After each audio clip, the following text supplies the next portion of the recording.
Example చెప్తానండి. నరేంద్ర మోడీ గారు చాలా తక్కువ ఓట్లతోటి కౌంటింగ్ ప్రక్రియ ప్రారంభమైనప్పుడు 2 రౌండ్లను 3 రౌండ్లను వెనుకబడి ఉన్నాడు నరేంద్ర మోడీ గారు. అయోధ్యలో మేము ఓడిపోయినాం. ఉత్తరప్రదేశ్ లో కనీసము మేము మొదటి స్థానంలో రాలేదు, 2వ స్థానంలో వచ్చినాం పార్లమెంట్ ఎన్నికల లోపల.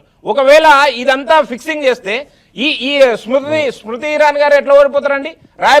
రాయబరేలీలో రాహుల్ గాంధీ గారు ఎట్లా గెలుస్తారు? మేము ఒకవేళ ఫిక్సింగ్ చేసి ఇవన్నీ మొదలు పెడితే.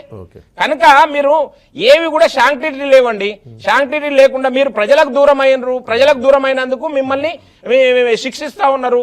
కనుక మీరు దాని గురించి ఆలోచన చేయకుండా రోజు ఈ విధమైన ఆరోపణలు చేసుకుంటా, ఒకరోజు డెడ్ ఎకానమీ అంటారు, ఒకరోజు డెడ్ ఎలక్షన్ కమిషన్ అంటారు, ఒకరోజు డెడ్ ఆర్మీ అంటారు.